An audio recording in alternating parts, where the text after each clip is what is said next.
ನಮ್ಮ ದೇಶ ನಮ್ಮ ರಾಜ್ಯದಾಗ ಎಂದು ಮದ್ಯಪಾನ ನಿಷೇಧ ಆದ್ರೆ ಅಂದು ನಮ್ಮ ದೇಶ ಉದ್ಧಾರ ಆಗ್ತದೆ ನೋಡ್ರಿ ಸರ್. ಅಲ್ಲ ಮಲ್ಲ ಎರಡು ಒಂದೇ ಸರ್. ರಾಮ ರೈಮ ಕೃಷ್ಣ ಕರಿಮ ಎಲ್ಲ ಒಂದೇ ಸರ್. ನಮ್ಮ ಧರ್ಮ ಬೇರೆ ಬಟ್ ಆದ್ರೆ ನಮ್ಮೆಲ್ಲ ಧರ್ಮಗಳ ಸಾರ ಒಂದೇ ಸರ್. ನಂಬಿಕೆ ಮೋಕ್ಷ ಸರ್. ಈಗ ರಾಜಕೀಯ ಒತ್ತಡ ಸಲ ಅವ್ರಿಗೆ ಒಕ್ಕಲಿಗರಿಗೆ ಮಿಸಲಿತ್ತು ಕೊಡೋದು, ಲಿಂಗಾಯತರಿಗೆ ಮಿಸಲು ಕೊಡೋದು, ಇವ್ರಿಗೆ ಕುರುಬರಿಗೆ ಮಿಸಲು ಕೊಡೋದು ತಪ್ಪು ಸರ್. ಅದು ಎಂದು ನಮ್ಮ ದೇಶ ದುಡ್ಡು ಕೊಟ್ಟು ಓಟಾಗ ನಿಲ್ಲಿಸಿದ್ರೆ ಅವತ್ತು ನಮ್ಮ ದೇಶಕ್ಕೆ ಒಳ್ಳೆ ನಾಯಕರು ಸಿಗ್ತಾರೆ ರೀ. ಅಲ್ಲಿವರೆಗೂ ನಾಯಕರು ಸಿಗಲ್ಲ. ಆದಷ್ಟು ಯುವಕರು ರಾಜಕೀಯಕ್ಕೆ ಬರ್ಬೇಕು ರೀ. ಅಂದಾಗ ಯುವಕರು ಸಾಧ್ಯ ಇವಾಗ ಏನಂದ್ಬಿಟ್ರೆ ಎಮ್ ಎಲ್ ಎ ಏನ್ಬೇಕಂದ್ರೆ 50 ಕೋಟಿ ಬೇಕು, 100 ಕೋಟಿ ಬೇಕು ಅನ್ನೋ ಕಲ್ಪನೆ ಅದ. ಅದ್ರ ಮೊದಲು ನಮ್ಮ ಯುವಕರು ತೆಗಿಬೇಕು. ನಮ್ಮ ದೇಶ ನಮ್ಗೆ ಹೆಮ್ಮೆ ಇರ್ಬೇಕು ಸರ್. ನಮ್ಮ ದೇಶಕ್ಕೆ ಅದು ನಮ್ಮ ದೇಶ ನಮ್ಗೆ ಏನು ಕೊಡೋದಂದ್ರೆ ನಾವು ನಮ್ಮ ದೇಶಕ್ಕೆ ಏನು ಕೊಡ್ತೀವಿ ಕೊಡುಗೆ ಅನ್ನೋದು ಮುಖ್ಯ ಸರ್. ಹಾಗಾಗಿ ಸರ್ ನಮ್ಮ ದೇಶಕ್ಕೆ ಸದ್ಯ ನಾವು ಉದ್ಯೋಗನ ಸರ್, ಯಾಕಂದ್ರೆ ನಿರುದ್ಯೋಗ ಸಮಸ್ಯೆ ಅದು ನಿಜ ಸರ್. ಯಾಕಂದ್ರೆ ಭಾರತ ಜಗತ್ತಿನಲ್ಲಿ ಯುವಕ ರಾಷ್ಟ್ರ ಸರ್. ಹಾಗಾಗಿ ಯುವಕರಿಗೆ ಇಲ್ಲಿ ಉದ್ಯೋಗನ ಉತ್ಪಾದನೆ ಮಾಡ್ಬೇಕು ಸರ್, ಉದ್ಯೋಗ ನೀಡಬೇಕು ಸರ್. ಹಾಗೆ ಇನ್ನೊಂದು ಏನಂದ್ರೆ ಸರ್, ಉದ್ಯೋಗನ ನಾವು ಕೊಡಬೇಕಂತ ಹೇಳ್ಬೇಕು ಸರ್. ನಾವೇ ಸ್ವಂತ ಉದ್ಯೋಗ ಮಾಡಬೇಕು. ಮತ್ತು ಸದ್ಯ ಉದ್ಯೋಗ ಸಿಕ್ಕಿಲ್ಲ ಅಂತ ನಾವು ದೇಶಕ್ಕೆ ಬಾಂಬ್ ಹಾಕೋದು ಅದೆಲ್ಲ ತಪ್ಪು. ಅದೇ ಸರ್ ನಮ್ಮ ದೇಶ ಹೆಮ್ಮೆ ಇರ್ಬೇಕು ಸರ್. ನಮ್ಮ ದೇಶಕ್ಕೆ ಕೊಟ್ಟರು ಏನು ಕೊಡ್ಲಿಕ್ಕೆ ನಮ್ಮ ದೇಶ ನಮಗೆ ಹೆಮ್ಮೆ ಇರ್ಬೇಕು ಸರ್. ಯಾಕಂದ್ರೆ ಇದು ಯುವಕರ ದೇಶ ಸರ್. ಹಂಗಾಗಿ ಇಲ್ಲಿ ಉದ್ಯೋಗನ ಸೃಷ್ಟಿ ಮಾಡ್ಬೇಕು ಸರ್. ಉದ್ಯೋಗನ ಆದರೆ ನಮ್ಮ ರಾಜಕಾರಣಿಗಳಿಗೆ ಏನು ರಾಜಕೀಯ ಶಕ್ತಿ ಇಚ್ಛಾಶಕ್ತಿ ಇಲ್ಲ ಅವರಿಗೆ. ಅವರು ಹಂಗೆ ರಾಜಕೀಯ ಮಾಡ್ಕೊಂತಾರೆ. ಎಂದು ನಮ್ಮ ದೇಶ ದುಡ್ಡು ಕೊಟ್ಟು ಓಟಾಗ ನಿಲ್ಲಿಸಿದ್ರೆ ಅವತ್ತು ನಮ್ಮ ದೇಶಕ್ಕೆ ಒಳ್ಳೆ ನಾಯಕರು ಸಿಗ್ತಾರೆ ರೀ. ಅಲ್ಲಿವರೆಗೂ ನಾಯಕರು ಸಿಗಲ್ಲ. ಆದಷ್ಟು ಯುವಕರು ರಾಜಕೀಯಕ್ಕೆ ಬರ್ಬೇಕು ರೀ. ಅಂದಾಗ ಯುವಕರು ಸಾಧ್ಯ ಇವಾಗ ಏನಂದ್ಬಿಟ್ರೆ ಎಮ್ ಎಲ್ ಎ ಏನ್ಬೇಕಂದ್ರೆ 50 ಕೋಟಿ ಬೇಕು, 100 ಕೋಟಿ ಬೇಕು ಅನ್ನೋ ಕಲ್ಪನೆ ಅದ. ಅದ್ರ ಮೊದಲು ನಮ್ಮ ಯುವಕರು ತೆಗಿಬೇಕು. ಹಾಗಾಗಿ ಜಾಸ್ತಿ ಆಸೆ ಆಕಾಂಕ್ಷೆ ಇರಬಾರ್ದು ಸರ್. ನಮ್ಮ ದೇಶ ನಮ್ಮ ಹೆಮ್ಮೆ, ನಮ್ಮ ರಾಜ್ಯ ನಮ್ಮ ಹೆಮ್ಮೆ ಇರಬೇಕು ಸರ್.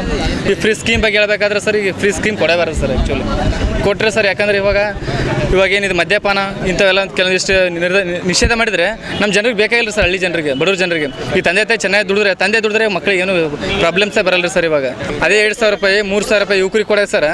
ಅದನ್ನು ಅಲ್ಲಿ ಮದ್ಯಪಾನ ನಿಷೇಧ ಮಾಡಿದ್ರೆ ಏನೂ ಆಗಲ್ಲ ಸರ್. ಅವ್ರು ಕೊಡೋದೇ ಬೇಕಿಲ್ಲ ಸರ್. ನಮ್ಗೆ ಏನೂ ಕೊಡೋದೇ ಬೇಡ. ಅವರು ಸುಮ್ಮ ಅದು ಅಕ್ಕಿ ಕೊಡೋರು ಒಂದು ಅದಕ್ಕೆ ಅದು ಕೊಟ್ಟು ಸಾಕ್ರಿ ಸರ್ ಜನರಿಗೆ.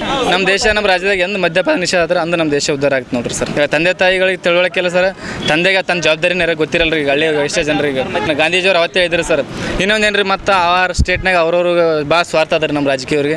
ಈ ಗುಜರಾತ್ UP ಎಲ್ಲ ಜಾಸ್ತಿ ಇನ್ಕಮ್, ಅಲ್ಲೆಲ್ಲ ಜಾಸ್ತಿ ಟ್ಯಾಕ್ಸ್ ಹೋಗ್ತಾರೆ ಸರ್. ಇಲ್ಲಿ ಜಾಸ್ತಿ ಹೋಗಿ ನಮ್ಮ ಟ್ಯಾಕ್ಸ್ ರೀ, ಬಟ್ ಬರೋದೆಲ್ಲ ಅವ್ರಿಗೆ ಜಾಸ್ತಿ ಬರುತ್ತೆ ರೀ. ಹಂಗಾಗಿ ಅಲ್ಲೆಲ್ಲ ಗುಜರಾತ್ ನೋಡ್ರಿ, ಅಲ್ಲೆಲ್ಲ ಸರಾಯಿ ಬಂದ್ ಮಾಡ್ಯಾರ. ರಾಜ್ಯ ಹೆಂಗದ್ರಿ ಸರ್ ಇಲ್ಲಿ ಸರ್? ಬಿಹಾರ ಎಲ್ಲ ಸರ್. ಇವಾಗ ಗೌರ್ಮೆಂಟ್ ಸರ್ 20,000 ಸರ್, ನಾವು 40,000 ದುಡಿಬೇಕು ಅವ್ರಿಗೆ ಸರ್. ಅವ್ರಿಗೆ ಚೆನ್ನಾಗಿ ಬದುಕಬೇಕು ಅಷ್ಟೇ ಸರ್. ಮತ್ತೇನಿಲ್ಲ ರೀ ಗೌರ್ಮೆಂಟಿಗೆ ಇದಕ್ಕೆ ಸರ್. ಇನ್ನು ಇದು ಗೌರ್ಮೆಂಟ್ ಜಾಬ್ ಜಾಸ್ತಿ ಒತ್ತಡ ಸ್ಟ್ರೆಸ್ ಇದೆಲ್ಲ ಇರ್ತೀರಿ ಭಾಳ. ಈಗ ಆರಾಮ್ ನಾವು ಸ್ವಂತ ಉದ್ಯೋಗ ಮಾಡಿದ್ರೆ ಚೆನ್ನಾಗಿರುತ್ತೆ ಸರ್ ಜೀವನ ರೀ. ಈಗ ಭಗತ್ ಸಿಂಗ್, ಛತ್ರಪತಿ ಶಿವಾಜಿ, ವೀರ ಅವರೆಲ್ಲ ಅಪ್ರಸ್ತುತ ಸರ್. ಆ ಟೈಮ್ನಾಗ ಏನು ಮಾಡೋದು ಅದಾಗಿದೆ ಸರ್. ಇವಾಗ ಬೇರೆ ಟೈಮ್ ಸರ್. ಅವರೆಲ್ಲ ಸುಮ್ಮನೆ ನಮ್ಮ ಇತಿಹಾಸ ಆದರ್ಶವಾಗಿ ಇಟ್ಬೇಕು ಸರ್. ಅವ್ರು ಅಷ್ಟೇ ಅವ್ರ ತತ್ವ, ಅವ್ರೇನೋ ಜೀವನ ವ್ಯಕ್ತಿತ್ವ ನಮ್ಮ ಅಳವಡಿಸ್ಬೇಕು. ಅವರೇ ಮಾಡಕ್ಕೆ ಶಿವಾಜಿ ಥರ ಯುದ್ಧ ಮಾಡೋಣ ಯಾರ ಜೊತೆ ಮಾಡೋರು ಇದ್ದವ್ರು ನಾವೀಗ ಇಲ್ಲರಿ. ಅವ್ರಷ್ಟೇ ನಮಗೇನು ಶಿವಾಜಿ ಅನ್ನೋ ಒಂದು ಆದರ್ಶ ವ್ಯಕ್ತಿ, ಒಳ್ಳೆ ದೇಶಕ್ಕಾಗಿ ಹೋರಾಡಿದೆ, ಹಿಂದೂ ಧರ್ಮಕ್ಕೆ ಹೋರಾಡಿದೆ. ಮತ್ತು ಸರ್ ಹಿಂದೂ ಧರ್ಮ ಮುಸ್ಲಿಂ ಧರ್ಮ ಏನೂ ಇಲ್ಲ ಸರ್. ಈ ಸದ್ಯ ನಾವು ಹಿಂದೂ ಮುಸ್ಲಿಂ ಎರಡು ಒಂದೇ ಸರ್. ಅಲ್ಲ ಮಲ್ಲ ಎರಡು ಒಂದೇ ಸರ್. ರಾಮ ರೈಮ ಕೃಷ್ಣ ಕರಿಮ ಎಲ್ಲ ಒಂದೇ ಸರ್. ನಮ್ಮ ಧರ್ಮ ಬೇರೆ ಬಟ್ ಆದ್ರೆ ನಮ್ಮೆಲ್ಲ ಧರ್ಮಗಳ ಸಾರ ಒಂದೇ ಸರ್. ನಂಬಿಕೆ ಮೋಕ್ಷ ಸರ್. ಸರ್ ಇವಾಗ ಜಾತಿ ಗಣತಿ ಮಾಡೋದು ಒಳ್ಳೇದು ಸರ್. ಯಾಕೆ ಇನ್ನೂ ಸಮಾಜದಾಗ ಕೆಲವೊಂದು OBC ಒಳಗೆ ಇನ್ನೂ ಯಾರು ಡೆವಲಪ್ ಆಗಿಲ್ಲ ಸರ್. ಅವ್ರಿಗೆ ತಿನ್ನೋಕ್ಕೂ ಗತಿ ಇಲ್ಲ ರೀ ಏನು ಈ ಸದ್ಯ. ಇವಾಗ ಹಾಗೆ ಜಾತಿ ಗಣತಿ ಮಾಡೋದು ಅದರಿಂದ ಯಾರು ಸಮಾಜದಾಗ ಕೆಳಗಿರ್ತಾರೆ, ಕೆಳಮಟ್ಟ ಇರ್ತಾರೆ, ಅವ್ರನ್ನ ಮೇಲೆ ತರೋದು ಒಳ್ಳೆ ಕೆಲಸ ಸರ್. ಬಟ್ ಇವಾಗ ಏನಾದರೂ ಮೇಲ್ಜಾತಿಯವ್ರು ಎಲ್ಲ ಪಡ್ಕೋಗಿದ್ದಾರೆ ಸರ್. ಕೆಳ ಜಾತಿಯವ್ರು ಈಗ OBC ಒಳಗೆ ಸಿಕ್ಕ ಭಾಳ ಅದಾರೆ ಸರ್. ಈಗ ನಮ್ಮ ರೈತರ ಮಗ ರೈತನೇ ಆಗ್ಬೇಕಾಗಿ ಆಗ್ಬಿಟ್ಟಾರೆ ಸರ್. ಹಂಗಾಗಿ ಜಾತಿ ಗಣಿತ ನಾವು ರಾಜ್ಯಕ್ಕೆ ಅವಶ್ಯಕ ಇದೆ ಸರ್. ಸರ್ ಇವಾಗ ಹೆಂಗೆ ಲಿಂಗಾಯತರು ಒಕ್ಕಲಿಗರ ಇವ್ರು ಬರೀ ನಾವು ಜಾಸ್ತಿ ಜನಸಂಖ್ಯೆ ಅಂತಾರೆ ರೀ. ಅವ್ರು ಒಂದೇ ಹೋಟ್ಲಿಂದ ಅವ್ರು ಲಿಂಗಾಯತರು ಒಂದು ಓಟ್ ಗೆದ್ದಿರಲ್ಲ ಸರ್. ಯಾಕಂದ್ರೆ ಅವ್ರು ಎಲ್ಲರೂ ಓಟ್ ಗೆದ್ದಿರ್ತಾರೆ. ಆ್ಯಕ್ಚುಲಿ ಇವಾಗ MLA ಅಂದ್ರೆ ಎಲ್ಲರಿಗೂ ಸಂಬಂಧಪಟ್ಟಾರೆ ಸರ್. ಅವ್ರಾಗ ಒಂದೇ ಜಾತಿ ಬಗ್ಗೆ ನಮ್ಮ ರಾಜಕಾರಣಿಗಳು ಎಂದು ಹೋರಾಡ್ಬಾರ್ದು ಸರ್. ಅದು ತಪ್ಪು ಸರ್. ಈಗ ನಮ್ಮ ಜನಗಳು ಅರ್ಥ ಮಾಡ್ಕೋಬೇಕು ಸರ್. ಯಾರಿಗೆ ಓಟ್ ಹಾಕ್ಬೇಕು, ಯಾರಿಗೆ ಓಟ್ ಹಾಕ್ಬಾರ್ದು. ಇವಾಗ ಯಾರು ಸಮಾಜದಾಗ ಯಾರು ಇದು ಸರ್ ಪ್ರತಿಭೆ ಅವರಿಗೆ ಓಟ್ ಹಾಕ್ಬೇಕು ಸರ್. ಹಂಗಾಗಿ ಸರ್ ನೋಡಿರಿ ಸರ್, ಜಾತಿ ಜನಸಂಖ್ಯೆ ಮೇಲೆ ಇವತ್ತೇನು ಯಾವುದು ಹುದ್ದೆಗಳನ್ನು ಕೊಡಬಾರ್ದು ಸರ್.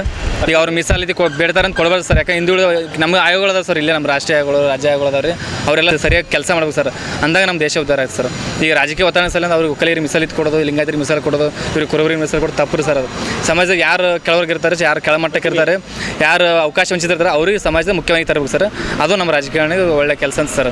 ಇವಾಗ ನೋಡ್ರಿ ದೇಶ ನಮ್ಮ ದೇಶ ಸರ್ ಹಿಂಗೆ ಒಂದು ಮುಂದುವರಿತಾನೆ ಹಿಂಗೆ ಓದ್ತೀವಿ ಸರ್. ನಾವು ಸಾಯತಕ್ಕೂ ನಾವು ಮುಂದುವರಿತೀವಿ ರೀ. ಅಂದು ಮುಂದುವರೆದಾಗಲ್ಲ ದೇಶ ಆಗಲ್ಲ ರೀ. ಇಲ್ಲಿ ಯಾರಿಗೆ ರಾಜಕೀಯ ಇಚ್ಛಾಶಕ್ತಿ ಇಲ್ಲ ರೀ, ಯಾರಿಗೆ ದೇಶ ಅಂತ ಅವ್ರು ಭಾಷಣ ಮಾಡಿದ್ರಲ್ಲ ದೇಶ ಉದ್ಧಾರ ಮಾಡಲ್ಲ ರೀ ಅವರು. ಹಾಗಾಗಿ ನಮ್ಮ ದೇಶಕ್ಕೆ ಯಾರು ಆತಾರಲ್ಲ ರೀ, ಇವ್ರು ಯಾರಿಗೆ ರಾಜ್ಯದ ಹೆಮ್ಮೆ ಇಲ್ಲ ರೀ ಅವ್ರಿಗೆ. ಅವ್ರೇನಿಲ್ಲ ತಮ್ಮ ರಾಜಕೀಯ ಮಾಡ್ಬೇಕು, ಮುಂದೆ ಮಗನ ತರಬೇಕು, ಮೊಮ್ಮಗನ ರಾಜಕೀಯ ತರಬೇಕು ಇಟ್ಟಾದ್ರೆ ಅವರಿಗೆ. ಹಾಗೆ ನಮ್ಮ ದೇಶ ಮುಂದುವರಲ್ಲ ರೀ. ಇಟ್ಟೆ ನಾವು ಸಾಯತಕ್ಕೂ ಮುಂದುವರಿದ ರಾಷ್ಟ್ರನೇ ಆಗಿ ಬದುಕ್ತೀವಿ ಸರ್. ಇಷ್ಟೇ ನನ್ನ ಪ್ರಕಾರ ಗೊತ್ತಿರ ಸರ್.